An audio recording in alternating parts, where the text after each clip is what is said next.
նկատի ունեմ Մետաքսի ճանապարհի ծրագիրը։ Այսինքն ռուս-ուկրաինական պատերազմը ուղիղ ազդեցություն ունի Մետաքսի ճանապարհի ծրագրի վրա։ Քանի որ այդ պատերազմը նավահանգիստների հետ եւ ճանապարհների հետ է կապված ռուս-ուկրաինական պատերազմը։ Եվ զուգահեռաբար ինչ որ կատարվելու է եւ կատարվում է Կովկասում, մեր տարածաշրջանում, ուղիղ ազդեցություն ունի Մետաքսի ճանապարհի վրա, որը որ Չինաստանից գնում է դեպի Պարսկաստան եւ Պարսկաստանից իդեալական տարբերակն եմ ասում։ Հայաստանի միջոցով պետք է գնա դեպի Վրաստանը եւ Սևծովը,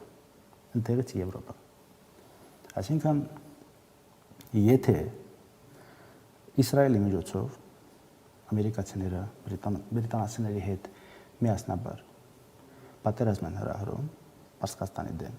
ուղիղ խփում են համ Պարսկաստանի եւ զուգահեռաբար